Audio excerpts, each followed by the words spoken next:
আসসালামু আলাইকুম। আমার চ্যানেলে আপনাদের সকলকে স্বাগত।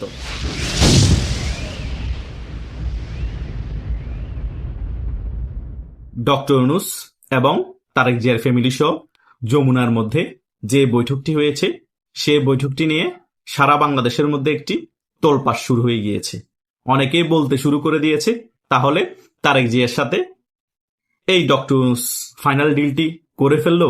যদি ফাইনাল ডিল হয়ে যায়, তাহলে আর নির্বাচনের প্রয়োজন কি?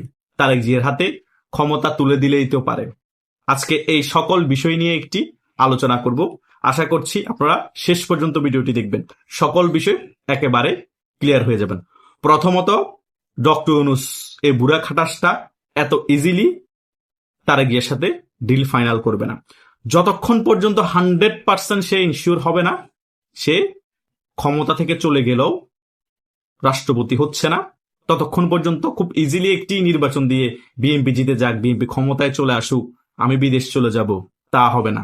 কারণ বাংলাদেশের মধ্যে যে পরিমাণ ব্যবসা বাণিজ্য ডক্টর ইউনূসের আছে, এবং ডক্টর ইউনূসের যে পরিমাণ ক্ষমতার লোভ, এবং ডক্টর ইউনূস ক্ষমতা শীর্ষ পর্যায়ে থাকতে যে পরিমাণ অভ্যস্ত হয়ে গিয়েছে, ডক্টর ইউনূস এত সহজে বাংলাদেশ ছেড়ে কোথাও যাচ্ছে না, এটা মোটামুটি শিওর। তাই তারেক জিয়ার সাথে যদি আলাপ আলোচনা হয়ও, তারেক জিয়াকে ক্লিয়ার কাট ভাবেই ডক্টর ইউনূস বলে দিয়েছে, আমি যদি নির্বাচন ফ্রি অ্যান্ড ফেয়ার করেও থাকি, আমাকে নির্বাচনের পরবর্তী সময় তুমি যদি প্রধানমন্ত্রী হও, আমাকে রাষ্ট্রপতি করতে হবে। সে যাতে রাষ্ট্রপতি হতে পারে, জুলাই সনদের মধ্যে এমন কিছু সিস্টেমেটিক ভাবে আইন তৈরি করে রাখা হয়েছে, সেখান থেকে ইজিলি ডক্টর ইউনূস রাষ্ট্রপতি হওয়ার পথে যদি তাকে করা হয়, কোনো বাধা নেই। সকল কিছু সেখানে উল্লেখ করা হয়েছে। আরো বিভিন্ন রাজনৈতিক বিষয় নিয়েও তারেক জিয়ার সাথে আলোচনা হতে পারে। এখন আপনাদের প্রশ্ন, আর কি কি আলোচনা হতে পারে? আমার নিজের ব্যক্তিগত অভিমত, হয়তোবা আওয়ামী লীগ নির্বাচনের আগের সময়ে রাজপথে নামার জন্য চেষ্টা করবে। তখন বিএনপি, ডক্টর ইউনূস গং এবং জামাত সকল রাজনৈতিক দল সহ সেটা কিভাবে প্রতিহত করবে সে বিষয়ে তাদের একটি গুরুত্বপূর্ণ আলোচনা হয়েছে। তাদের মেইন কথা হচ্ছে, আমরা বনিব না, হবে না হবে সেটা পরের বিষয়। মূলত আমাদের একদিকে সকলকে এক থাকতে হবে, ঐক্যবদ্ধ থাকতে হবে। সেটা হচ্ছে আওয়ামী লীগ যাতে এই নির্বাচনটা বানচাল করতে না পারে, এবং আওয়ামী লীগ যাতে রাজপথে নামতে না পারে, এবং আওয়ামী লীগের উপর যে কার্যক্রম নিষেধাজ্ঞা দেওয়া হয়েছে সেটাও তোলার কোনো দরকার নাই। এই বিষয়গুলো হয়তো তারেক জিয়া কনফিডেন্স দিয়েছে ডক্টর ইউনূসকে। কেন কনফিডেন্স দিয়েছে? তার মেইন রিজন হচ্ছে, ডক্টর ইউনূসের উপর কিন্তু এই রিসেন্টলি বহির্বিশ্ব থেকে অনেক চাপ আসছে। ব্রিটিশ এমপিদের পক্ষ থেকে চাপ আসছে, আমেরিকার কংগ্রেসম্যান থেকে চাপ আসছে, জাতিসংঘ থেকে চাপ আসতেছে। অলরেডি বাংলাদেশে এখন নবনিযুক্ত আমেরিকার যে রাষ্ট্রদূত আসছে, ব্রেন্ট ক্রিস্টেনসেন, তার পক্ষ থেকেও চাপ আসছে।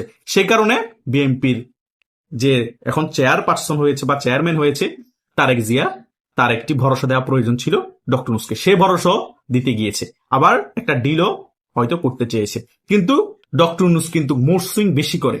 আজকে ডিল হয়েছে, কালকে আরেকজন গিয়ে যদি ভালো অফার দেয়, ওনার মোড সুইং হয়ে যায়। বা কালকে আরেকজন গিয়ে যদি ওনাকে ব্রেন ওয়াশ করতে পারে যে বিএনপি যেটা চাচ্ছে টেকনিক্যালি ভাবে হয়তো বা পোল্টি খেতে পারে, আপনি এভাবে করেন না, অন্যভাবে করুন, ওনার মুড সুইংও হতে পারে। কারণ উনি আজকে বৈঠক করে বিএনপির সাথে, কালকে আবার বিএনপির বিরুদ্ধে বক্তব্য দেয়।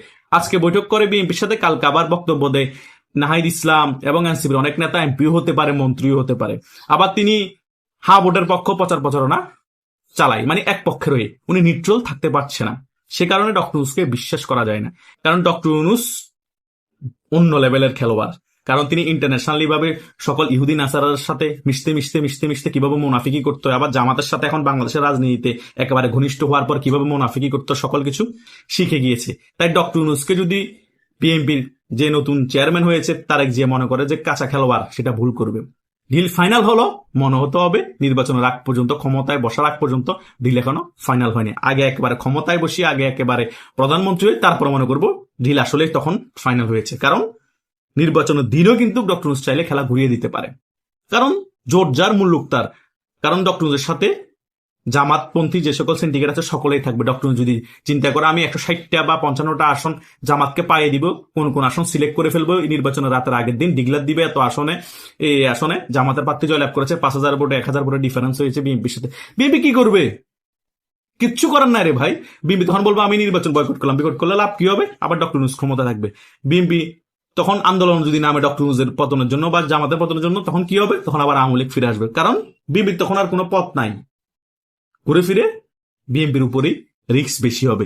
সে ভয়ে বিএনপিকে সমঝোতায় করতে হবে, সমঝোতাতে থাকতে হবে। তা না হলে আওয়ামী লীগের সাথে আলাপ আলোচনা করে আওয়ামী লীগকে রাজনীতিতে ফিরিয়ে এনে আওয়ামী লীগ একটি নির্বাচন করতে হবে। এগুলাই হচ্ছে বিএনপির হাতে কিছু অপশন। তাছাড়া বিএনপির আর কোনো অপশন বাকি নেই। সে কারণে বিএনপিকে এখন গালি দিলেও বলে হোঁ, গালি না দিলেও বলো হোঁ, অপমান করলেও বলো হোঁ। বিএনপি কিন্তু প্রতি উত্তর দিলে এরা ভেসে যাবে, কিন্তু বিএনপি প্রতি উত্তর দিচ্ছে না, কারণ ওদেরকে ভাষাতে গেলে তো বিএনপি সব এসে যাবে। কারণ আওয়ামী লীগ নামলে তো বিএনপি এক, আওয়ামী লীগের সাথে কাণ্ড দিয়ে টিকবে না। যেখানে 2001 থেকে 2006 সাল পর্যন্ত জামাত এবং বিএনপি সহ দেশ শাসন করার পর আওয়ামী লীগ যখন রাজপথে নেমেছে, দুইটা দল সহ রাজপথে নেমে প্রশাসন সহ ফাইট করে আওয়ামী লীগের সাথে টিকে নাই। সেখানে বিএনপি এক, আওয়ামী লীগের সাথে ফাইট করা সম্ভব? রাজপথে অসম্ভব। কথা বুঝেন নাই? এই ভয়টা বিএনপির আছে। বিএনপি যতই জনপ্রিয়তা থাকুক, সাংগঠনিকভাবে রাজপথে ফাইটের মধ্যে বিএনপি আওয়ামী লীগ থেকে যোজন যোজন পিছিয়ে।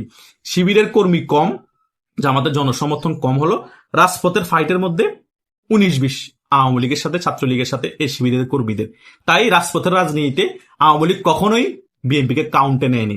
ভোটের রাজনীতিতে কাউন্টে নিয়েছে, রাজপথের রাজনীতিতে সবসময় আওয়ামী লীগের সাথে কাউন্টেবল আগেও ছিল, এখনো আছে। সবাই এটা শেখা যাবে যে শিবিরের একটি সিস্টেমেটিক ভাবে তারা রাজপথে কিভাবে ফাইট করতে হয়, আন্দোলন সংগ্রাম করে কিভাবে টিকে থাকতে হয়, সেটা তারা গুপ্তভাবে হলেও জানে। কিন্তু তারা একটা সমস্যা, মোনাফিকি রাজনীতি করে, গুপ্ত রাজনীতি করে, কিন্তু রাজপথের রাজনীতির জন্য তারা বিএনপির থেকেও পারফেক্ট।